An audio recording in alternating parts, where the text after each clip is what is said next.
buenas tardes. Mi nombre es Edwin Pérez y quiero dejarte saber que estoy muy contento de ver tantas caras sonrientes en esta tarde. Quiero que con estas palabras extenderte una cordial bienvenida y que la bendición que has venido a buscar a través de la palabra de Dios pueda ser una realidad para ti y tu familia. Si esta es la primera vez que te conectas, quiero ser el primero en extenderte una cálida bienvenida para ti y dejarte saber que es un placer tenerte en medio nuestro.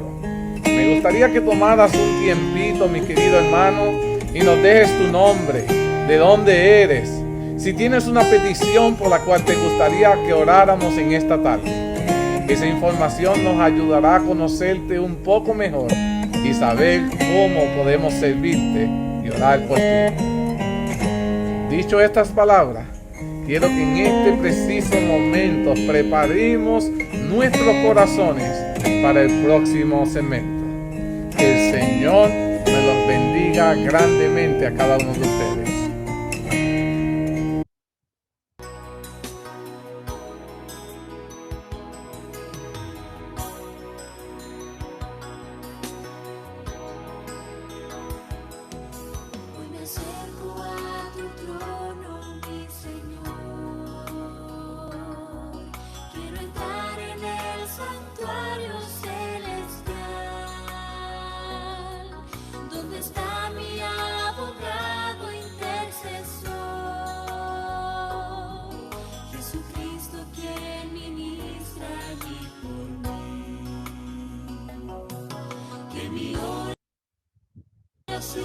Ascienda ante tu altar,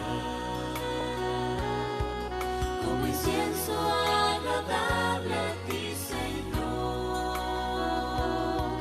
que mi vida entera tú puedas cambiar, por la gracia y la justicia de tu amor. Purifícame con la sangre del Cordero Redentor, que la paz de Dios tiene mi alma entera y mi corazón. Jesucristo mora en mí. Quiero ser tu voluntad.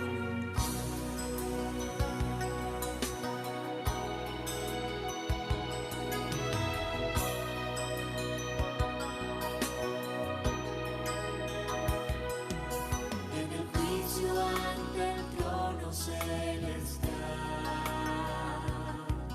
ya no mires mi pecado y mi maldad, solo veas a Jesús en mi lugar, que me ayuda en mi gran necesidad, que el perdón que solo tú me puedes dar, que me acepta y me ama como soy, me transforme por la gracia de Jesús, y tu ley en mi vivir pueda grabar. Purifícame con la sangre del Cordero Redentor, que la paz de Dios tiene mi alma entera y mi corazón. Jesucristo mora en mí. Quiero ser tu voluntad. Purifícame con la sangre del Cordero Redentor, que la paz de Dios tiene mi alma entera y mi corazón. Jesucristo mora en mí.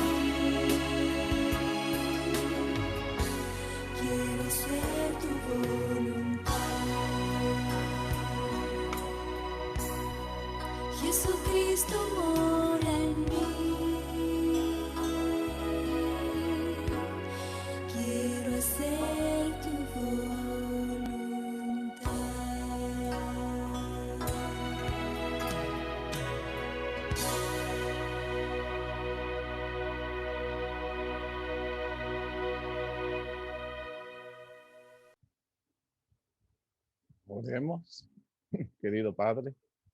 Aquí estamos tus hijos. Hemos venido a conectarnos contigo para estudiar tu palabra, para ser bendecidos por ella, para ser instruidos por el poder de tu Espíritu Santo. Yo te alabo y glorifico porque ya llevamos 19 capítulos con estudiando, queriendo aprender más de tu palabra. Hemos sido bendecidos sábado tras sábado y hemos hecho un compromiso contigo de aprender más porque queremos serte fiel de acuerdo a tu palabra. Queremos invitarte para que seas nuestro invitado de honor, para que cada pregunta que se haga puedan ser contestadas bajo un así dice Jehová. Para que cada persona que se pueda conectar, no importa si sean en los últimos 10 minutos, puedan recibir la misma bendición. Dirige todo lo que nosotros hagamos. Dirige todo lo que nosotros digamos, que pueda ser aceptado por el cielo. Todo esto te lo suplicamos, te lo agradecemos, por el maravilloso nombre de Jesús. Amén. Queridos hermanos, queremos darle nuevamente una cordial bienvenida a cada uno de ustedes. Hoy estamos continuando con la serie Historia de la Redención. Estamos entrando en el capítulo número 19 y es un tema sumamente especial. Sé que a muchos nos gusta hablar del santuario. Me deleité estudiándolo, pero déjenme decirle que hoy solo estamos entrando, dándole una pincelada al santuario, porque el tema del santuario es mucho más profundo. Y vamos a tratar de sacar ciertos puntos relevantes para nuestro tema de hoy, de acuerdo al santuario, manteniéndonos al margen del libro de la historia de la redención. Y vamos a tratar de aprender estas cosas y ver cómo nosotros podemos aplicarlas en nuestras iglesias. Para comenzar, vamos a tratar de desarrollar el tema. Sabemos que Dios liberó al pueblo de Israel con mano poderosa. Dios los lleva por el desierto.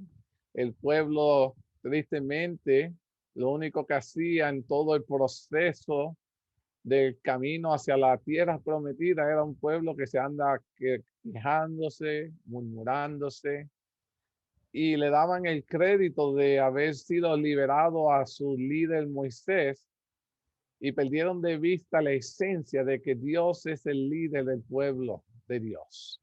Y muchas veces nosotros miramos a nuestros líderes de la iglesia y pensamos que ellos son nuestros guías y nuestra dirección hacia la tierra prometida, y perdemos la esencia de que quien nos está guiando para el cielo es la palabra de Dios, es el Dios mismo que está intercediendo en medio nuestro. Nosotros los líderes somos instrumentos que Dios nos capacita en cierto momento para ser utilizados para su gloria.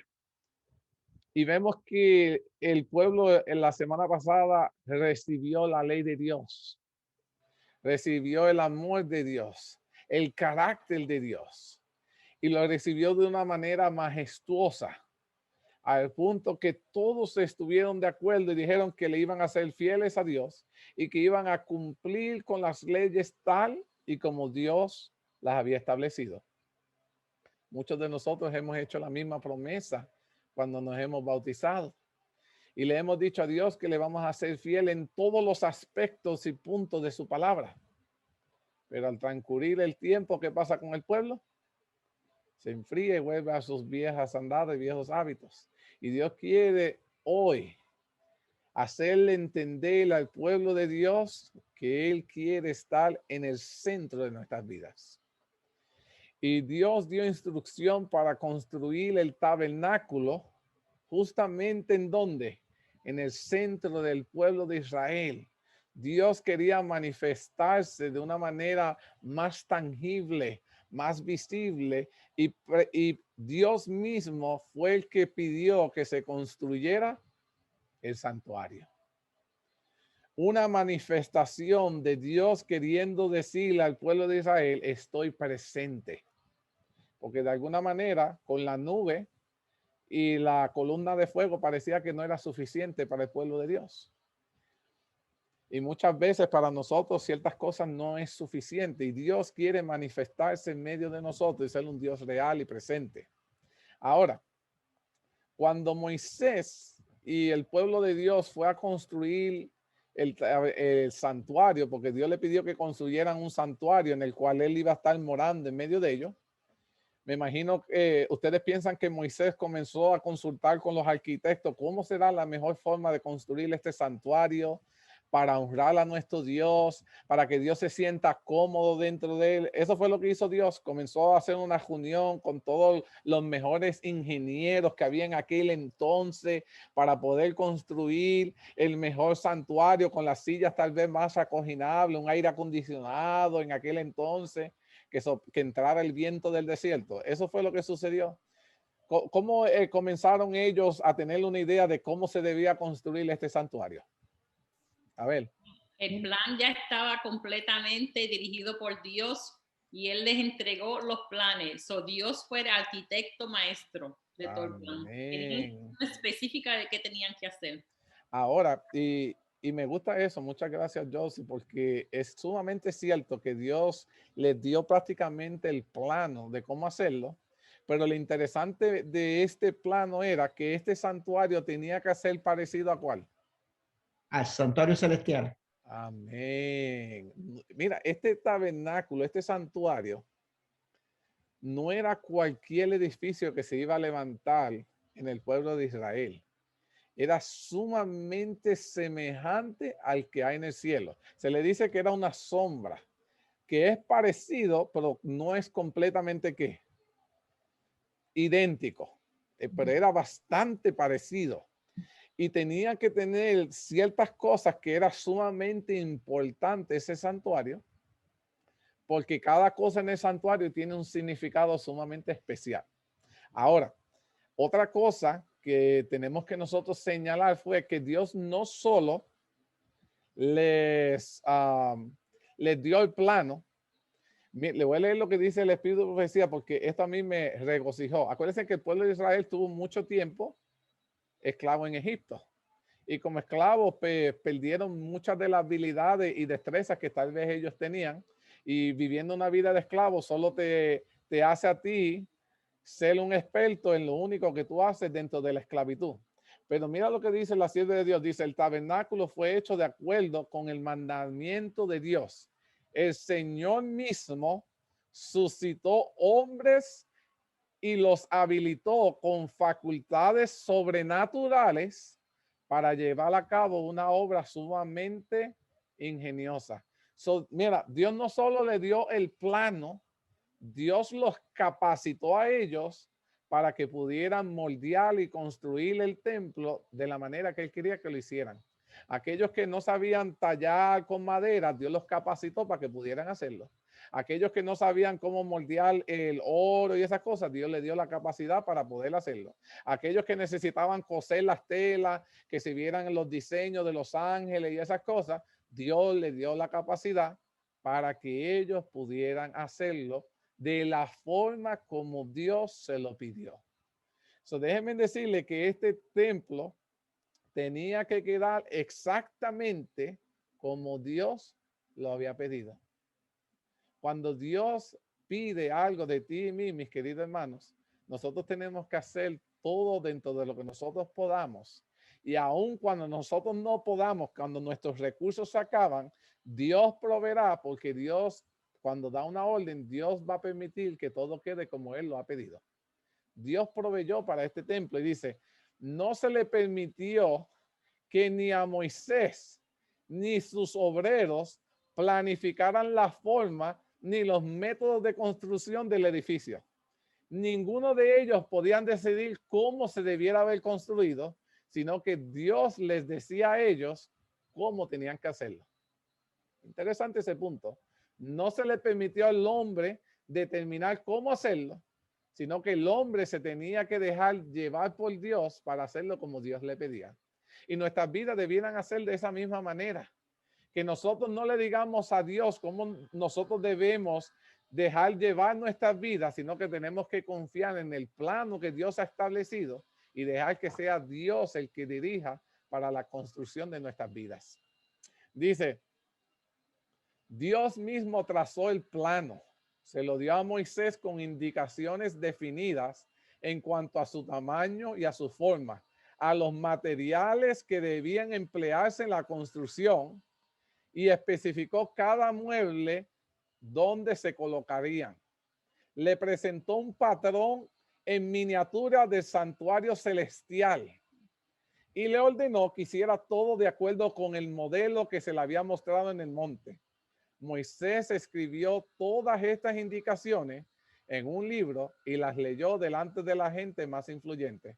Lo más interesante de todo esto era que también Dios le decía, vas a ir a hablarle a fulano, porque fulano va a ser el que va a construir esta cosa. O, entonces decía, esta otra persona va a ser el encargado que va a hacer esto, porque yo ya lo he capacitado para hacerlo. Interesante cómo Dios estaba al control de todo, mis queridos hermanos. Ahora, ¿por qué no se le permitió que lo construyeran de otra manera? ¿Por qué ustedes piensan de que Dios no le permitió a Moisés? Porque mucha gente decía, no, pero ¿por qué lo vamos a hacer así de pequeño? ¿Por qué no lo hacemos más grande, verdad? Algo más majestuoso, más lujoso. ¿Por qué ustedes piensan que Dios no les permitió a ellos construir el santuario de otra manera? A ver. El santuario que le dio Dios a Moisés era una imagen idéntico al que hay en el cielo. Y por eso fue que nadie tuvo que decir nada o opinar nada, porque que tenía que ser idéntico a lo que está en el cielo. Okay. ¿Alguien más? Dígame, hermano Mateo. Uno de los asuntos es que todo lo que el hombre pone en su manera lo daña. Y Dios sabía. Eso es bastante cierto. Miren, y todo lo que están diciendo está muy bien, pero algo que nosotros no debiéramos entender cuando leemos en el aspecto bíblico es que cuando Dios hace algo por alguna razón, todo tiene significado, todo tiene un propósito. Muchas veces mucho más allá de lo que nosotros entendemos. ¿Se recuerdan cuando Dios le dijo a Moisés la primera vez, golpea la roca y la roca te va a dar ¿qué? Agua. La segunda vez Dios le dijo que ¿qué hiciera? Que habla a la roca. Háblale a la roca. Pero Moisés se recordó que la primera vez cómo la roca botó agua. Cuando él la ¿qué? La azotó. Cuando él la golpeó. Entonces él vino la segunda vez, ¿qué hizo? ¡Pam! La golpeó. Consecuencia de esa desobediencia, Moisés perdió la oportunidad de entrar a la tierra prometida terrenal. ¿Por qué? Porque violó lo que iba a significar el haber golpeado la roca la primera vez, y era que Cristo iba a morir por nosotros. ¿Cuántas veces? Una sola vez. Cambió el significado. Y para Dios, cuando Dios iba a construir el santuario, y no nos va a dar tiempo de hablar de todos los aspectos, de todos los muebles, lo que significa, todo tiene un significado. Aún el techo, la tela, la puerta de entrada, los oráculos, las entradas, todo tiene significado en el santuario. Y el hombre no se le podía permitir alterar lo que mayor significado que tenía el santuario era lo que Jesús iba a hacer para interceder, para limpiar nuestros pecados. Por eso es que no se le podía permitir obra alguna del hombre alterar lo que ya Dios había hecho, porque todo tenía ese propósito, ese señalamiento. ¿Y qué nos quiere decir esto hoy, mis queridos hermanos? Que cuando Dios ha establecido algo en su iglesia, nosotros no debemos ¿qué? Cambiarlo o alterarlo. Entre ellos podemos decir la forma de adorar, cómo nosotros nos debemos acercar a Dios, con qué espíritu. Y cuando nosotros analizamos todos estos aspectos, tenemos que hacerlo de la forma en como Dios lo ha pedido. Si vemos otro ejemplo en la Biblia, Dios estableció el sistema de sacrificio. Se lo estableció con Adán y Eva. Se les enseñaron a Caín y Abel, y de momento vino Caín y ¿qué quiso hacer? No, Señor, yo te voy a llevar esto que yo pienso que es mejor. Dios no te está pidiendo lo que tú piensas que es mejor.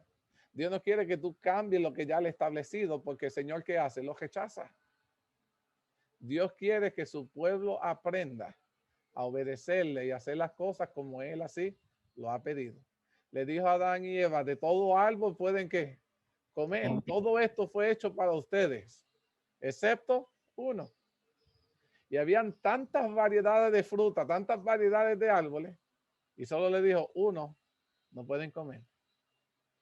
Y vemos que el ser humano tiene la tendencia de que quiere hacer siempre las cosas como a su manera. Y hemos visto las consecuencias negativas que han traído solo el hecho de querer hacer las cosas a nuestra manera. Como dice el hermano Mateo, siempre que el ser humano quiere hacer las cosas a su manera, they messed up, siempre lo daña, lo afecta. Tenemos que aprender a hacer las cosas como Dios así lo ha establecido. Ahora, vemos que para que se pudiera construir el santuario se requería de muchos materiales. ¿Eso no es? Y cómo el Señor planificó para que se pudieran obtener los materiales para poder construir el santuario. ¿Ustedes se acuerdan cómo Dios estableció un sistema para poder conseguir todos los materiales? ¿Cómo era? ¿Quién se recuerda? Hermano Mateo. Esto. Cuando el pueblo salió de Egipto, despojó a los egipcios de todas las riquezas que tenían. Todo ese material ellos lo tenían en el desierto. Todo ese material. Pero lo importante era que Dios puso en ellos el deseo de poder donar para que eso pudiera hacerse una realidad. Pues nosotros mismos como seres humanos somos, como dice en Puerto Rico, tacaños, ¿no? Pero Dios que mueve los corazones y el que toca los corazones con su Santo Espíritu es el que hace el querer como el hacer su voluntad. Amén. Ok. So, el hermano Mateo señaló algo sumamente interesante, que para poder construir el santuario, Dios les pidió a ellos que trajeran ofrendas voluntarias. Nadie estaba forzado. Yo no podía decirle, hermano Mateo, tú me tienes que dar $1,000 hoy. Yo, si tú me tienes que traer 3,000. Juan, pues como tuve viaje, me trae 20 pesos. No, no era nada de esto. Era lo que le nazca a ustedes del corazón. ¿Qué tenían que hacer? Traerlo. Y voy a hacer otra pregunta antes de leer lo que dice el Espíritu Profecía. Y quiero que entiendan que con esta pregunta voy a hacerlo un poquito intencional y quiero que la piensen antes que me la contesten. ¿Por qué tenían que hacer las ofrendas voluntarias y Dios no le pidió a ellos que hicieran venta de comida, sorteos, rifas o cosas así? ¿Por qué las ofrendas tenían que ser, el Señor pidió para poder construir el santuario, ofrendas voluntarias y no les pidió a ellos que tenían que hacer venta de comida, sorteo ni nada de eso? A ver, ¿qué ustedes piensan? Voy a ir profundizando en esto, porque esto del santuario es sumamente importante. Desde antes de la construcción se tenían que coger los materiales y se tenían que hacer de la forma como Dios lo estableció. Y ahora yo quiero que ustedes me digan qué ustedes entienden, por qué tenían que ser voluntaria y no requerir de ventas y cosas así como normalmente hoy la gente hace para adquirir fondos. A ver qué ustedes piensan, hermano Santos. Como dijo Mateo, cuando ellos salieron de Egipto tenía muchas riquezas que traían de Egipto. De hecho, ellos hasta formaron una cabra de oro, o sea, tenían dinero, tenían cosas. Entonces, la disposición de ellos era clave aquí porque Dios quería que esa ofrenda fuera una ofrenda voluntaria para que se despojaran ese deseo de ser jactancioso, orgulloso y despojarse de eso en dándola voluntariamente. Y es la clave, tenía que ser de corazón, ¿no? Que si no era, no lo quería. Tenía que ser voluntario. Él quería que tú te deshacías esas cosas materiales. Y llegó al punto que fue tanto que él tuvo que decir, Moisés tuvo que decir al pueblo, ya tenemos suficiente, no haga más nada, tenemos reparte más de lo que necesitamos. Pero la clave era la disposición disposition Ujú. de ellos hacia Dios, o sea, que se despojaran de esas cosas que lo estaban atando, que lo estaban aguantando para atrás, porque le mete el oro y todo eso que tenían, era algo que lo tenían atado a ellos también. Ok. Vamos por esa línea. Ahora quiero que elaboren en un puntito. Quiero que me elaboren más. Entonces, ¿y por qué no podían hacer ventas? O sorteos o cosas así. Hermano Mateo. Porque ellos sabían que habían salido de la esclavitud, sabían que tenían que ser, era una ofrenda de agradecimiento, agradeciendo a Dios, reconociendo que Dios es el dueño de todas las cosas y entender que nada de lo que tenemos es nuestro, que Él es el mayordomo de todas las cosas y Él es el que pone en nosotros el querer como el hacer su voluntad. Y era una ofrenda de gratitud, de gracias para el Señor, sabiendo que ellos estaban esclavos y ahora han sido libertados.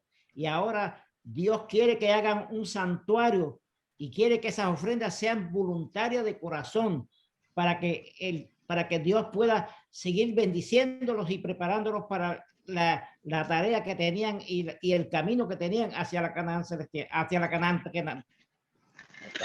Bastante bueno. Le voy a leer ahora lo que dice la sierva de Dios en cuanto a este capítulo. Ella escribió: entonces el Señor pidió al pueblo que trajeran una ofrenda voluntaria para que le hiciesen un santuario de manera que pudieran morar entre ellos. Y salió toda la congregación, los hijos de Israel, delante de Moisés, y vino todo varón a quien su corazón estimuló, y todo aquel a quien su espíritu le dio voluntad, con ofrenda a Jehová, para que la obra del tabernáculo de reunión y para que toda su obra y para las sagradas vestiduras, vinieron así hombres como mujeres, todos los voluntarios de corazón, y trajeron cadenas, zarcillos, anillos, brazaletes y toda clase de joyas de oro, y todos presentaban ofrendas de oro a Jehová. Era necesario realizar grandes y costosos preparativos. Había que reunir materiales preciosos y costosos, pero el Señor aceptaba solamente las ofrendas voluntarias. Voy a repetir, escúchenme bien esto, voy a repetir esta oración. Pero el Señor aceptaba solamente, únicamente, exclusivamente las ofrendas voluntarias. Cualquier otro tipo de ofrenda que no fuera voluntaria para construir el santuario era rechazada. Escúchenme en esto. Tenían que ser estas ofrendas únicamente voluntarias. Sigo leyendo y voy a elaborar en esto, pero quiero que tengan esa oración en su mente. Dice: la devoción a la obra de Dios y el sacrificio sincero se requerían en primer lugar a fin de preparar un sitio para el Altísimo. Para que el lugar pudiera ser propicio para Dios, se tenía que hacer un sacrificio sincero de corazón, de tú querer sacar ¿qué? De lo que tú tienes, para que la obra de Dios pueda continuar. Dice: y cuando ya estaba en marcha la construcción del santuario y la gente estaba trayendo sus ofrendas a Moisés, y cuando él estaba presentando a sus obreros, todos los hombres sabios que estaban dedicados a la obra evaluaron las ofrendas y vieron que la gente había traído suficiente e incluso más de lo que se le podía usar. Y Moisés proclamó por el campamento lo siguiente: ningún hombre, ninguna mujer haga más para la ofrenda del santuario. Parecen, el espíritu dadivoso era tanto que tuvieron que decirle a ellos: ya no necesitamos más. Y así se le impidió al pueblo ofrecer más. Déjenme decirle que tristemente, antes de salir para Puerto Rico, yo quería traer el manual de la iglesia. Y hay algo que es sumamente importante que nosotros tenemos, y les voy a darle eso de tarea a ustedes para que lo busquen. cuando en la iglesia hay una necesidad, el manual de la iglesia tiene bastante claro que para recurrir a los fondos, la iglesia tiene que seguir el método de Cristo. El método de Cristo es que la iglesia entienda que la iglesia tiene una necesidad y los hermanos tienen que ser movidos sinceramente de corazón ¿a qué? A dar ¿qué? Ofrendas voluntarias para suplir cada una de las necesidades que pueden surgir en la iglesia. Escúchenme bien, pueden buscarlo, pueden darse la tarea. Y esto es un principio, no que la iglesia adventista sacó de último momento. Esto es un principio que Dios estableció desde la construcción del santuario. Y en el mismo capítulo, cuando ustedes están leyendo eso, en el mismo manual de la iglesia, les va a decir que en la iglesia adventista está prohibido las ventas, los sorteos, las rifas y un sinnúmero de cosas. Pueden leerlo. En la iglesia no se pueden hacer ventas, no se pueden hacer sorteos, no se pueden hacer rifas y cosas de eso en el santuario de Dios. Quiero dejar todo eso bien claro. Esa es la tarea, está en el manual de la iglesia, está en el espíritu de profecía y está en la Biblia. Hermano Mateo, creo que tiene un comentario. El Espíritu ofrecía bien claro sobre eso. Dice que no debemos abastecer los estómagos de los hermanos vendiéndole para que edifiquen, para edificar la iglesia. Correcto. El hacerle eso, escúchenme bien, mis queridos hermanos, cambia el propósito que Dios quiere que los hermanos tengan, que es que tengan un espíritu dadivoso. El método de ventas, de rifa y todo eso es, yo te doy, pero tú me tienes que dar algo a cambio. En el santuario Dios no le estaba dando nada a cambio. Ellos tenían que de corazón querer ser partícipes de la obra de Dios. Y ese es el espíritu que se están perdiendo dentro de la iglesia. Y lo estoy diciendo bastante cauteloso porque tristemente esto es algo que cada vez que tengo que tocar este tema, hay bastantes personas que se irritan un poquito en el sentido porque en las iglesias para recaudar fondos, especialmente los clubes y cosas así, se requiere de ese método. Pero déjenme decirles que Dios le dio una orden a la iglesia que los hermanos tienen que hay una necesidad, los muchachos necesitan un campamento, lo que sea, el espíritu dadivoso de los hermanos tiene que proveer para esas necesidades sin que la iglesia tenga que darle comida o algo a cambio para que los hermanos puedan ofrendar algo. Eso debiera salir ¿qué? Del corazón. Y si lo hacen, déjenme decirles, voy a hacer otro señalamiento ya que estoy en el área. Si lo hacen, no debieran hacerlos en el atrio de la iglesia. Búsquese en un lugar remoto, un parque, fuera de eso. No conviertan el santuario un lugar de negocio. ¿Estamos de acuerdo? Escúchense en eso. Yeah. Cuando Jesús fue y vio que estaban haciendo los negocios y no estaban dentro del templo, Jesús pegó a botarlos los que estaban en el atrio. El atrio es la parte afuera de ¿qué? Del santuario. Estaban haciendo negocios. ¿Qué Jesús hizo con todas las canastas y todo? Las volteó y dijo, ustedes han convertido esto, la casa de Dios, en cueva de ¿qué? De ladrones. Cuando la casa de Dios es lugar para oración, para encontrarnos con Dios, no para hacer negocio. Es algo que le voy a dejar así para que mediten, búsquenlo de asignación. El manual de la iglesia da información bastante sobre eso, el espíritu de profecía y la Biblia. Pero volvamos al santuario porque quiero que tengan que desde el santuario este pensamiento estuvo ahí inducido desde el principio por Dios para que el pueblo de Dios siempre ofrendara voluntariamente.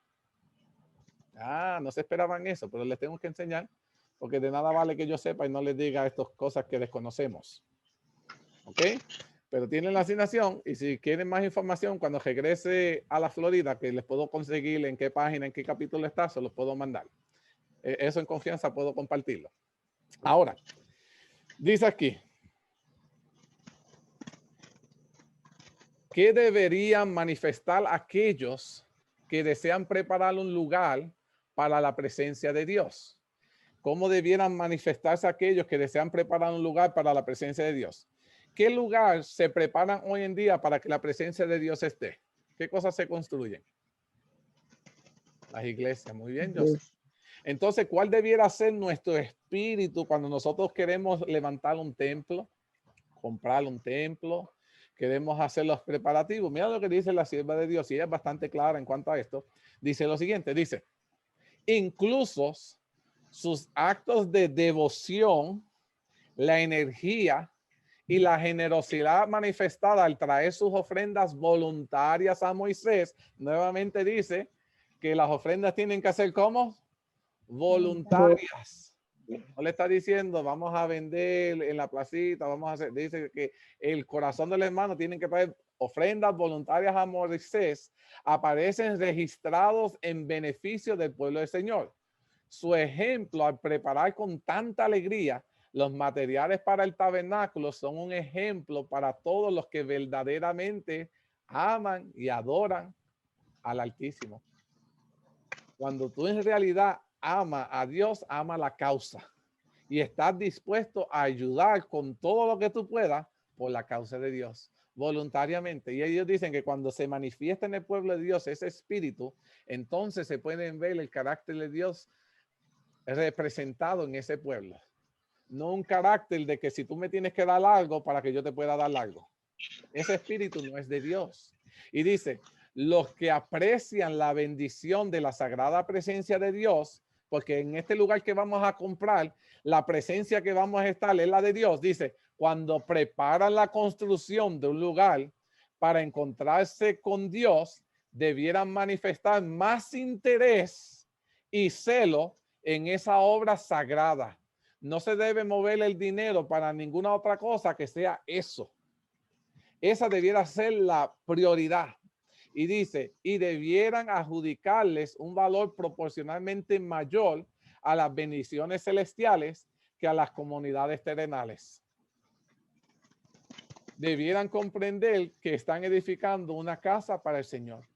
Y muchas veces nos enfocamos más en querer construir un templo para que nosotros estemos cómodos y perdemos la esencia que cuando se construye un templo es para que la presencia de Dios se manifieste en medio de ese pueblo.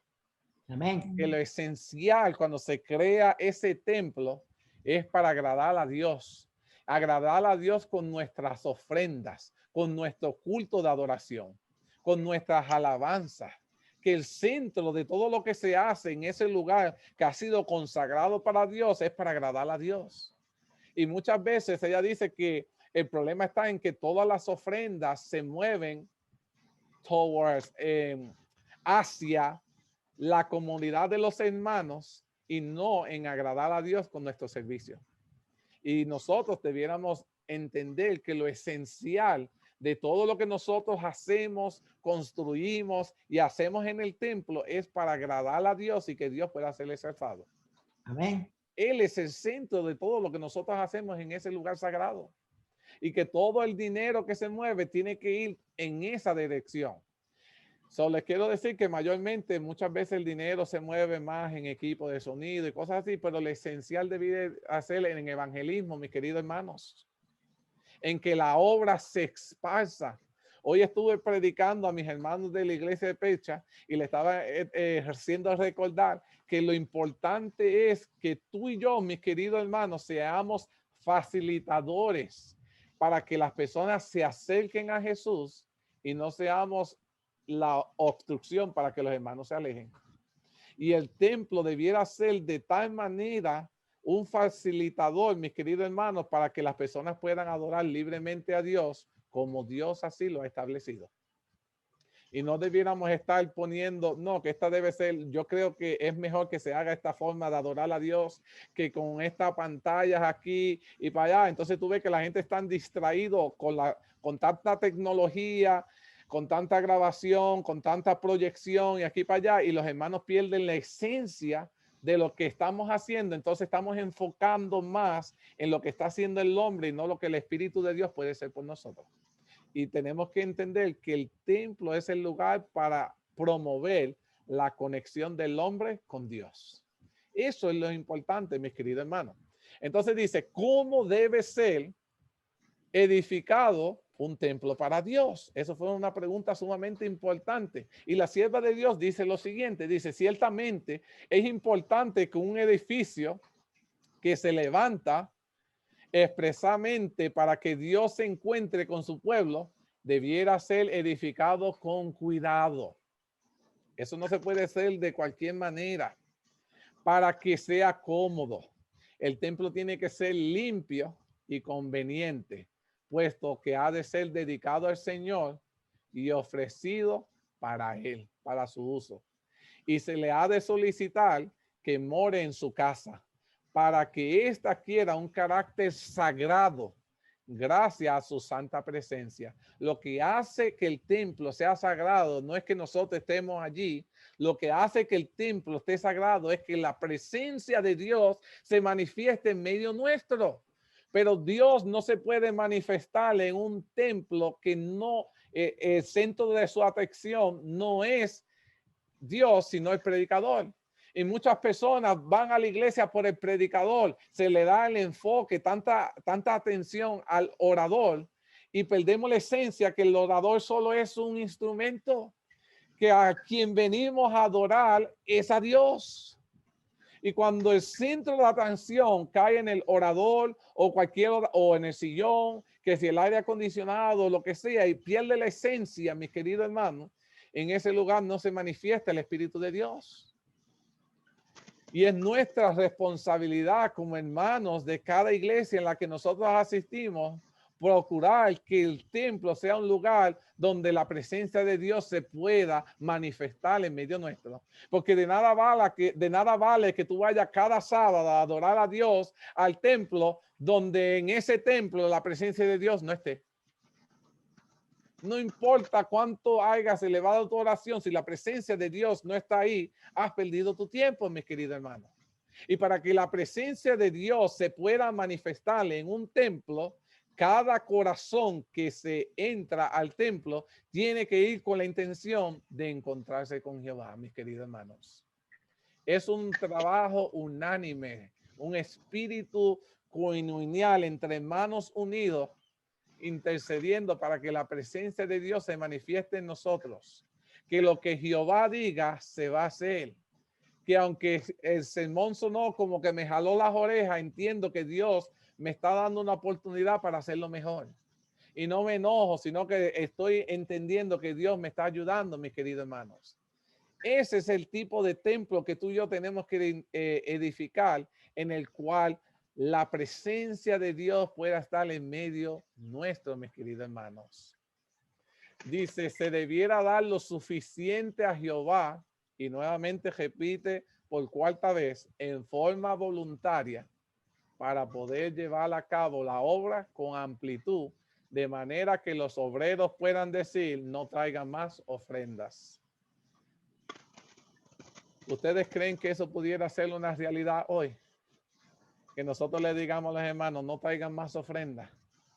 Si cultiváramos el espíritu que el Señor pidió que cultiváramos desde el principio, eso sería una realidad hoy.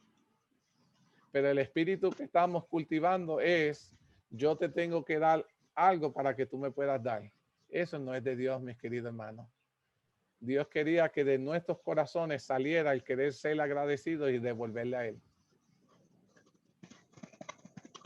Mira lo que dice. ¿Qué hizo Moisés cuando el tabernáculo fue terminado? Dice, cuando estuvo terminada la construcción del tabernáculo, antes que el tabernáculo se abriera, Moisés se dio una tarea sumamente importante. Dice, Moisés examinó toda la obra, cada rincón del santuario. ¿Por qué Moisés estaba analizando todo el santuario antes que se abriera? Antes que se dedicara. ¿Por qué lo hizo? Porque quería estar seguro que todo se había hecho conforme al modelo que se le había dado. Alabado sea Dios. Quería estar seguro como líder del pueblo de Dios que las instrucciones de Dios se llevaron al cabo al pie de la letra. ¿Qué quiero decir con eso, mis queridos hermanos? Como líderes que Dios nos ha llamado a ser, antes que se vaya a hacer un culto, se debiera examinar que todo lo que se va a hacer para la gloria de Dios, como Dios así lo aprueba. Mira qué cosa, que un trabajo sagrado. Antes de abrir el templo, Moisés se dio la oportunidad de inspeccionar. ¿Cómo nosotros como pueblo de Dios hacemos para examinar? Hermano Mateo, dígame. Mira, Edwin, bien claro lo que tenemos que dejar que el Espíritu Santo nos ayude a entender la palabra de Dios, porque Jesús mismo dijo, si alguno quiere seguirme, niéguese a Así sí que, mismo, tome su cruz y sígame. ¿Qué es negarse? dejarse de todo. So, es sumamente importante esta tarea, porque no cae solo en los líderes, cae sobre cada uno de nosotros. Y dice que Moisés verificó que cada proporción concordara con el modelo, las medidas, todo, porque la presencia de Dios se iba a manifestar en ese lugar. Y nosotros tenemos que entender que cada vez que nosotros entramos al templo de Dios cada sábado, la presencia de Dios se va a manifestar en medio nuestro.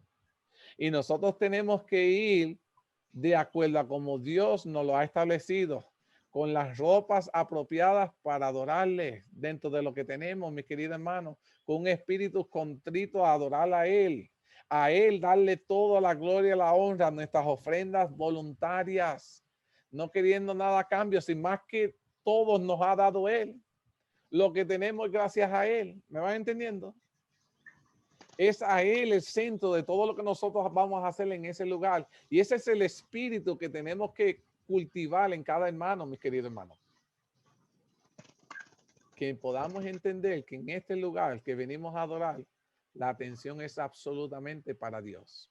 Y dice, Dios le dio las instrucciones a Moisés de cómo debía ser el modelo del arca, la importancia de tener las tablas de la ley en ella. La tapa del arca era el propiciatorio, era hecho de oro macizo y cada extremo de este había un querubín labrado de oro puro y macizo. Sus rostros estaban dirigidos el uno frente al otro y contemplaban con reverencia hacia abajo en dirección al propiciatorio.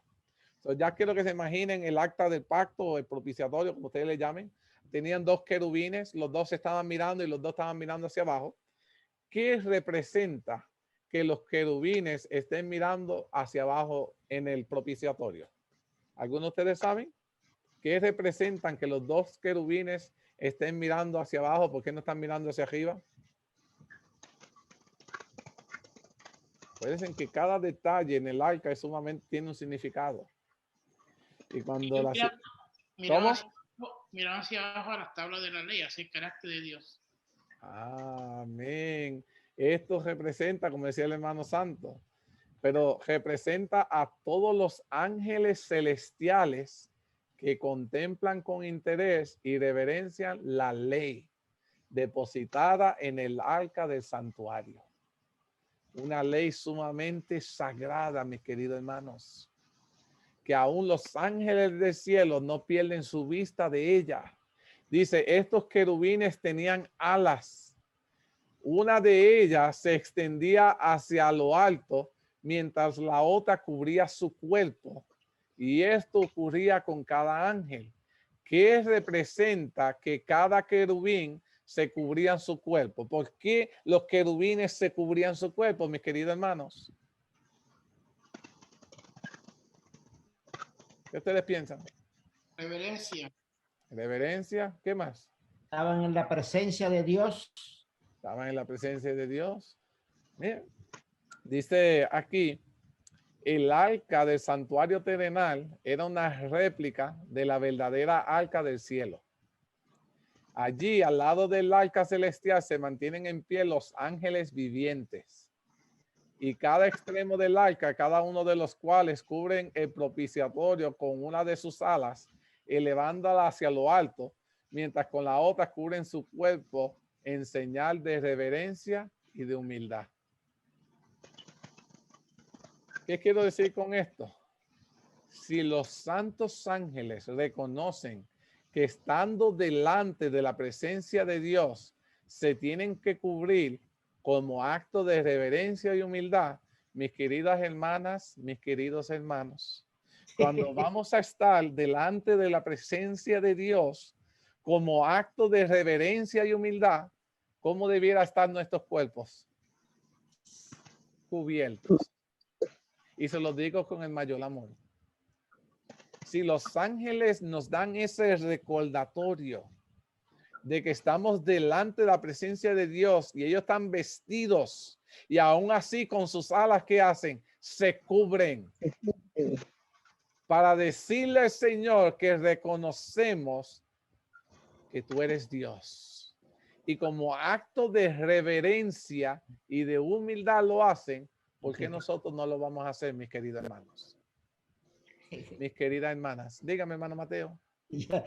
Es interesante este tema es muy interesante, porque los ángeles se cubren ellos mismos. Yo, Edwin, a veces que voy a la iglesia y contemplo la vestimenta de ciertos individuos y individuas, y yo digo, si los ángeles se cubren, si los ángeles están completamente en reverencia, y recuérdate que esos ángeles no pecaron. Exacto. Esos ángeles no pecaron. Son santos. ¿Cuánto más nosotros que somos miserables pecadores? Amén. Son santos, son perfectos en el cielo, no han pecado y aún así se cubren delante de la gloria de Dios, hermano santo. Fíjate, yo en Arizona visité una iglesia. Por los sábados yo intencionalmente buscaba una iglesia el sábado para visitar. Y en Arizona, en una ciudad se llama Grand Junction, fui a una iglesia bien linda, bien grande. Que me dijeron, mira Juan, ahí hay moteros, ve ahí, visita, a ver si animan unos cuantos hermanos. Claro que voy. Y llego allá y cuando llego veo un hermano que él entraba con sus pantalones cortos, su chancleta de flip-flops, su camiseta de guayabera. Y yo lo miré así, y yo, wow, esta iglesia parece que es bien liberal. Entonces entró adentro y el pastor, bien nice, él corre su motor a un señor mayor, él nos saludó y dijo, oh, mira, están aquí, pero él una camisa abierta, sin corbata, sin chaleco, sin nada, que ahí, ¿sabes? No estaba, tenía un pantalón largo y camisa, pero no había corbata, no había grabada, no había, y era estilo informal el servicio. Pero yo me quedaba asombrado, decía entre mí, wow, es sábado, que a nosotros desde chiquito nos han enseñado que uno hace todo lo mejor el sábado y no tiene que ser nuevo, o sea, limpio, planchado, que se vea, que no huele a malo, ¿me entiendes? O sea, no tiene que tener un traje de 3 piezas para estar en la iglesia, pero que se vea limpio y recogido. Y ahí el pastor, pues, promoviendo, no sé, y las semanas todo con, no, ¿sabes? Con pantallas y esto y aquello. Yo, wow, interesante. Entré y oí el mensaje y salí de la misma forma que entré, porque no, un mensaje estaba interesante, pero no conmovía. Y él hablaba sobre cosas, ¿sabes? El Espíritu Santo y que dice la palabra y eso, y yo no oía. Y tristemente, ejemplo, mirando hermano, y no, como que no había esa conexión. No, pero tristemente eso motiva a que tú no sientas que la presencia de Dios esté allí. Y no importa cuántas palabras bonitas se puedan decir, si las presencias de Dios no están detrás de esas palabras bonitas, si la presencia de Dios no está allí, prácticamente hemos perdido nuestro tiempo en ese servicio. Y muchas veces, déjenme decirles, que cuántos de la manera en que nosotros escogemos vestirnos, como decía esta pregunta que les iba a hacer, ¿tendrá algo de esto que ver cómo debiéramos adorar a Dios cuando estamos delante de su presencia? Y yo les quería decir que sí, nuestra vestimenta también debiera cubrir nuestros cuerpos, porque estamos delante de la presencia de Dios. Y muchas veces cuando nosotros no escogemos las ropas apropiadas y no estamos en el tiempo adorando a Dios, tristemente estamos en un templo bonito con un predicador utilizando palabras bonitas, pero sin la presencia de Dios. Y déjenme decirles, de nada vale que estemos en un templo bonito con palabras bonitas si la presencia de Dios no está allí. No está. Lo esencial es la presencia de Dios, hermano Mateo.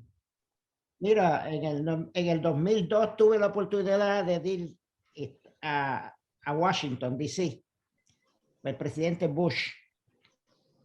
Y el presidente Bush estaba como a 5 áreas de silla donde yo estaba. Yo tuve que ir bien vestido. A mí yo fui bien vestido. Porque estaba delante del presidente. ¿Cuánto más en la presencia del creador del universo debemos darle honra y gloria en nuestro comer, en nuestro vestir, en nuestra manera de adorar? Dice mucho cómo debiéramos adorar. Y cada vez que estudiamos temas como estos, Dios nos hace recordar a ti y a mí que sigue siendo el mismo Dios, que sigue pidiéndote a ti la misma forma de adorar, la misma forma de vestir. Y debieran ser temas que debieran repetirse en nuestros templos para que honremos a Dios de la forma correcta. Tristemente que hemos eliminado estos tipos de temas porque la gente se ofende, pero ¿qué es mejor? ¿Que alguien se ofenda o que nuestro Dios se ofenda y su presencia no esté en medio nuestro? ¿Qué es lo más esencial? Que el hermano Edwin esté contento o que la presencia de Dios esté en medio nuestro. Olvídense del hermano Edwin. Procuren que Dios esté en medio nuestro, porque Dios estando en medio nuestro puede hablar para que Edwin haga las cosas bien. Amén. Dios es el que cambia al hermano. Dios es el que transforma al hermano. So, no procuren agradar a un hermano, procuremos agradar a Dios, y agradando a Dios, Dios restaura el hogar. Amén. Dios es lo esencial. Ahora dice, ¿por qué se llamó el arca del testimonio donde estaban los querubines? ¿Por qué se le llamaba el arca del testimonio? Porque en él Dios depositó los 10 mandamientos, su ley. Dice, el santuario estaba dividido por 2 compartimientos. Se me está acabando el tiempo y el tema está bueno. El santuario estaba dividido por 2 compartimientos. Uno de ellos, ¿cómo se llamaba? Lugar santo y lugar santo, y el lugar ¿qué? Santísimo. Dice, el tabernáculo estaba constituido por 2 compartimientos separados por una cortina o un velo, como quieran llamarlo. Todos los muebles del tabernáculo estaban hechos de oro macizo. Las cortinas del tabernáculo ofrecían una variedad de colores combinados en forma sumamente bella. Y en esas cortinas, cada una de las cortinas estaban talladas de querubines, bordados en hilo de oro y plata, para representar que las huestes angélicas que están relacionadas con la obra del santuario celestial y que son ángeles que ministran en favor de los santos se encuentran en la tierra. Detrás del segundo velo estaba el arca del testimonio. Una hermosa y rica cortina se extendía delante de ella, y esta cortina no llegaba hasta el techo, se quedaba como un espacio. La gloria de Dios que se manifestaba sobre el propiciatorio podía ser vista en ambos compartimientos, porque como se abría el espacio de arriba, la gloria de Dios llenaba los 2 compartimientos, el lugar santo y el lugar santísimo, pero en un grado mucho mayor en el lugar santísimo. Ahora, se habla que estaba el altar del incienso. ¿Quién fue el que encendió el altar del incienso? ¿Y qué representaba este altar del incienso? Dios mismo. Dios mismo. ¿Y qué representaba el altar del incienso? ¿Recuerdan? Hablen. Dice, el fuego que ardía en ese lugar había sido encendido por Dios mismo. Y se lo cuidaba reverentemente, alimentándolo con tanto incienso que llenaba el santuario con humo fragante de día y de noche. Su perfume se extendía por kilómetros a la redonda en torno del tabernáculo. Cuando el sacerdote ofrecía el incienso delante del Señor, miraba hacia el propiciatorio. Aunque no lo veía, porque había una cortina que lo separaba. Mira lo maravilloso de todo esto. Dice, aunque no lo veía, sabía que el propiciatorio estaba allí. Y cuando el incienso se elevaba como una nube, la gloria del Señor descendía sobre el propiciatorio y llenaba el lugar santísimo y era visible también en el lugar santo. Y esa gloria a menudo llenaba de tal modo ambos compartimientos que el mismo sacerdote se veía impedido oficial. Temía entrar porque la gloria de Dios estaba en ambos lugares y obligado a mantenerse al pie junto a la puerta del tabernáculo hasta que la gloria de Dios se retirara. Y dice que el sacerdote que en el lugar santo dirigía sus plegarias por fe, hacía el propiciatorio, que no podía ver, representaba al pueblo de Dios que dirige sus plegarias a Cristo, quien se encuentra frente al propiciatorio del santuario celestial, que aunque no lo vemos, sabemos que está intercediendo por nosotros. Amén. Alabado sea Dios. Amén.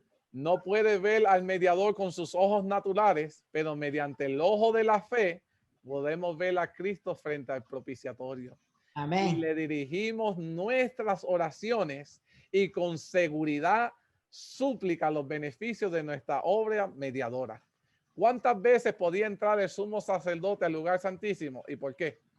¿Cuántas Una veces vez podía al año. entrar? Una vez al año. Dice, una vez al año el sumo sacerdote podía entrar al lugar santísimo. Tengo que volar porque se me va el tiempo. Pero dice, después de preparativos sumamente solemnes y cuidados que él tenía que hacer durante todo el año. Y dice, ningún ojo mortal, salvo el sumo sacerdote, podía contemplar la sagrada grandiosidad de ese compartimiento que era el lugar santísimo. La única persona que era permitida entrar al lugar santísimo era el sumo sacerdote, porque era la morada especial de la gloria visible del mismo Dios. El sumo sacerdote siempre estaba temblando. No era fácil. Él temía por su vida. Mientras la gente aguardaba su regreso en medio del más solemne silencio, sus más fervientes deseos eran que Dios lo bendijera. Frente al propiciatorio, Dios mantenía comunión con el sumo sacerdote, y si éste permanecía más tiempo del que parecía conveniente, la gente a menudo comenzaba a aterrorizarse. ¿Se habrá muerto? Temerosos de que por causa de sus pecados o algún pecado del sacerdote, la gloria del Señor le hubiera quitado la vida. Aun si el pueblo no hubiesen confesado correctamente sus pecados y alguien se hubiese quedado con algo, la vida del sacerdote corría en peligro. No era solo la preparación del sumo sacerdote, sino también la del pueblo, que era sumamente importantísima, mis queridos hermanos. Y en la iglesia muchas veces queremos que el único que esté santo y que se prepare son los líderes, pero Dios requiere que el pueblo, al igual que el líder, esté consagrado, mis queridos hermanos. Necesitamos esa consagración. Y dice, pero cuando oía el sonido de las campanillas del sacerdote que llevaba en sus vestiduras, sentían un profundo alivio. Salía entonces el sumo sacerdote y entonces recibían la bendición. Cuando se terminó el tabernáculo, ¿qué sucedió, hermano Mateo? ¿Tiene una mano? Mira, era tan sagrado que el sacerdote tenía que tener una cuerda amarrada. Así él moría, no podía entrar nada, tenían que sacarlo arrastrado. Eso es cierto. Y de la única manera que sabía que estaban vivos era con las campanitas que se mantenían sonando. Déjenme decirle, no es parte de este tema, pero yo tenía un estudio de lo que tiene que ver el día de Yom Kippur. Y fueron más los sacerdotes que murieron en el lugar santísimo que los que se mantuvieron vivos durante la historia. Porque muchos sacerdotes hacían trampa de la que Dios escogía, porque ellos querían hacer el sumo sacerdote. Y cuando entraban en ese lugar que Dios no los había escogido a ellos, morían inmediatamente. O cuando no se preparaban. Y hay un estudio completo de eso que es sumamente interesante, porque Dios toma sus cosas sagradas, mis queridos hermanos. Y el templo de Dios es sumamente sagrado. Y yo sé que muchas personas dicen, que eso es exagerado, de que si los muebles, cuidado, mis queridos hermanos. Cuando los muebles del templo han sido dedicados para la obra de Dios, esos muebles no se pueden utilizar para otro tipo de actividades que no sean para las obras de Dios. Todo dentro del templo que ha sido consagrado para Dios tiene que ser utilizado exclusivamente para las cosas de Dios. Tengamos sumamente cuidado con esas cosas que nosotros hacemos. Hacemos otras actividades regulares que no tengan que ver con las cosas consagradas a Dios. Dice, cuando se terminó el tabernáculo, ¿qué sucedió inmediatamente? Dice, cuando la obra del tabernáculo hubo terminada, una nube cubrió el tabernáculo de reunión y la gloria de Jehová llenó el tabernáculo. Y no podía Moisés entrar en el tabernáculo de reunión porque la nube estaba sobre él y la gloria de Jehová lo llenaba. Porque la nube de Jehová estaba de día sobre el tabernáculo y el fuego estaba de noche sobre él. A vista de toda la casa de Israel, en toda su jornada, había la manifestación de la presencia de Dios. ¿Quién condujo al pueblo de Dios por el desierto? Dios, por una nube y una columna de fuego por la noche, mis queridos hermanos. ¿Cómo eran momentos de parar y para darse en algún lugar que hacían primero?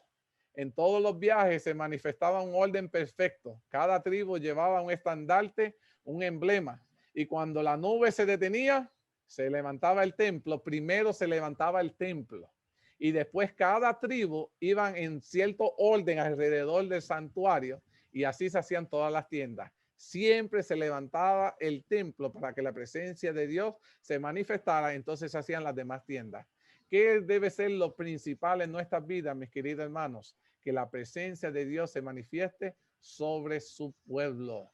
Mis queridos hermanos, durante su viaje que llevaban consigo siempre, dice, durante los viajes llevaban el arca del pacto delante de ellos y la nube de Jehová iba sobre ellos de día desde que salieron del campamento. Cuando el arca se movía, Moisés decía, levántate, oh Jehová, y sean dispersados tus enemigos y oyan de tu presencia los que se aborrecen. Y cuando ella se detenía, decían, vuelve, oh Jehová, a los millares de Israel. Mis queridos hermanos, el pueblo de Dios entendía que para salir o para regresar necesitaban siempre que Dios anduvieran con ellos. Amén. Cuando tú y yo salimos para la iglesia, nosotros no nos encontramos con Dios en la iglesia. Nos encontramos con Dios en nuestro hogar y le pedimos a Dios que nos lleve a su hogar, que nos lleve a su iglesia. Que allí queremos rendirle homenaje y Dios sale de nuestro hogar con nosotros para la iglesia. Amén. Si queremos nosotros hacerle el mejor de decir, no, cuando llegue a la iglesia, allí donde me voy a encontrar con Dios, ya vas perdido, mis queridos hermanos. Dios tiene que salir de tu hogar. Y cuando tú regresas a tu casa, Dios regresa contigo, mis queridos hermanos. Tenemos que entender que es sumamente importante que la presencia de Dios esté en medio nuestro. Me quedan 2 minutos, los voy a aprovechar. Los tuve que aprovechar en la iglesia de Pecha y los que estuvieron conmigo esta mañana lo saben. Me cogí hasta el último minuto que me dan. Y los voy a coger con ustedes 2 minutos más. ¿Dónde el pueblo adventista? No estoy hablando de otra denominación. ¿Dónde en el lugar del santuario el pueblo adventista tiene que estar hoy? ¿En el atrio? ¿En el lugar santo? ¿En el lugar santísimo? ¿Dónde el pueblo adventista tiene que estar hoy? Predicando, Edwin, predicando. Tenemos que estar predicando lo que está sucediendo en un lugar santísimo. En el lugar santísimo. Muy bien. Ahora, ¿qué cosa hay en el lugar santísimo? Dentro del arca del propiciatorio. Hay 3 cosas. ¿Qué 3 cosas hay dentro del lugar del propiciatorio? Esto no estaba en el arca. Quiero darle un bonito de amor para ustedes. ¿Qué 3 cosas hay dentro del arca del propiciatorio? La ley. La ley, ¿qué más? El maná. El maná, ¿y qué más? La vara de Aarón. La vara de Aarón. El pueblo adventista que se está preparando para el tiempo del fin. Escúchenme bien, mis queridos hermanos.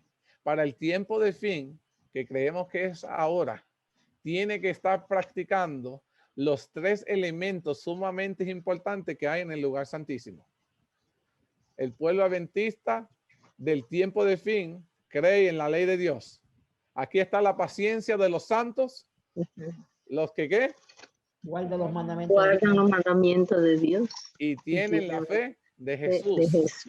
El pueblo remanente es fiel a la ley de Dios en los 10 aspectos, mis queridos hermanos, no en 9, no en 8, en los 10.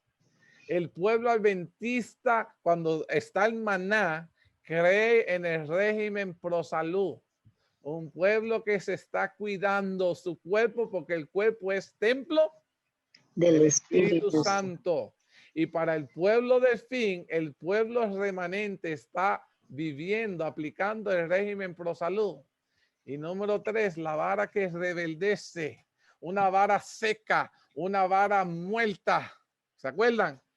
Y fue rebeldecida y cobró vida. Esas son las promesas del pueblo que ha descansado, creyendo en la segunda venida de Jesús, que aunque sus huesos estén secos, sus huesos parezcan que están muertos, serán revividos para la gloria y la honra de Dios. Volveremos a la Amén. vida. Y el pueblo Amén. adventista, ya no estamos en el atrio, ya se supone que no estemos en el lugar santo, estemos viviendo lo que hay en el lugar santísimo.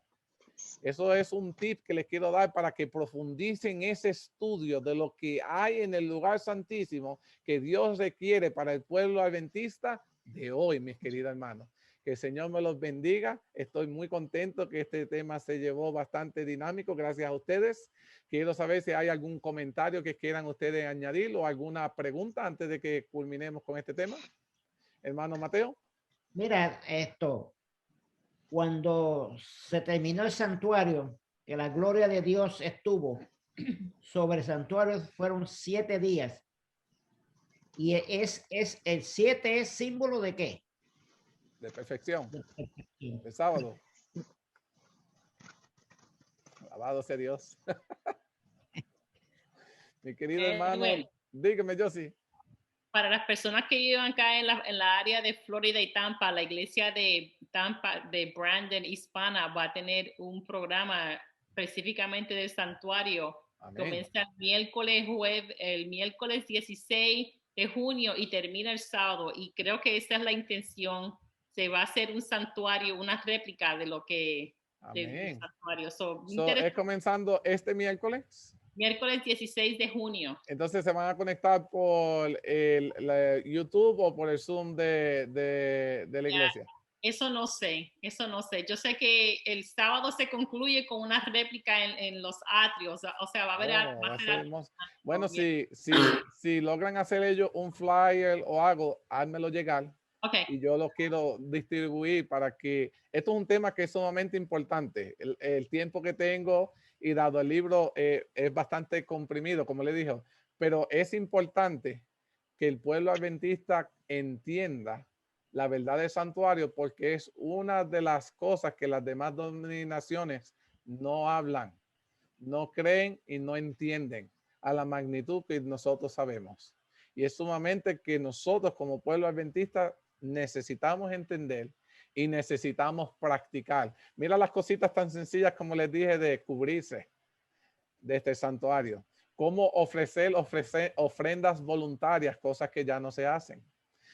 Cositas que estamos y Dios sigue llamando a su pueblo para que hagamos las cosas como Él las ha establecido. Quiero motivarlos para que la semana que viene se puedan conectar. La semana que viene entramos en el capítulo número 20 y vamos a estar hablando de los espías y su informe de la vida de Josué y Caleb. Con los otros 10 espías vamos a estar hablando de ese capítulo en base a la serie de la historia de la redención. Y me gustaría que dentro de lo que podamos, nos podamos conectar. Ahí donde estamos, vamos a inclinar nuestros ojos. Vamos a orar para concluir este tema. Y les espero ver la próxima semana. Oremos. Querido Padre, agradecido estamos. Porque el tema ha sido sumamente maravilloso. Ojalá, Padre, que nos motive a querer estudiar más. A aprender más de tu santuario. A querer ser reverente, a querer dar ofrendas dadivosas a ti. Mucho tú nos das, ¿para qué pedir más que nos des? Ayúdanos a ser dadivosos. Quiero que bendigas a este grupo de tus hijos que han escuchado este tema.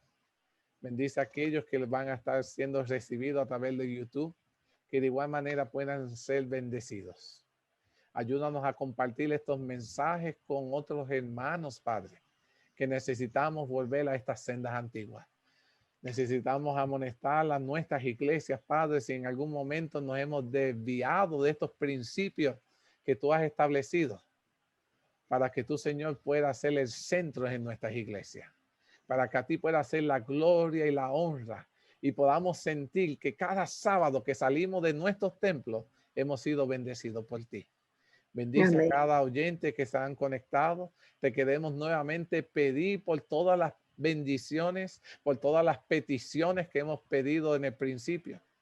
Tú conoces cada necesidad. Súplelas conforme a tu voluntad. Todo esto te lo suplicamos, te lo agradecemos. En el maravilloso nombre de Jesús. Amén. Amén. Y amén. Que el Señor me los bendiga a todos mis hermanos y los vemos la semana que viene. Se me cuidan. Ok. Semana. Gracias. Mis queridos hermanos, con esto hemos concluido nuestro tema de esta tarde. Estamos muy contentos de que ustedes hubieran conectado con nosotros y sé que han recibido la bendición de Dios. Como hacemos cada sábado, deseamos extenderle otra invitación para que el próximo sábado a las 5:30 se pueda conectar a través del Zoom para que podamos estudiar juntos otro tema sumamente interesante donde toda su familia será bendecida. Recuerda, aquí te esperamos con los brazos abiertos. A esta tu iglesia adventista de Pecha Cibernética, que el Señor los bendiga a todos.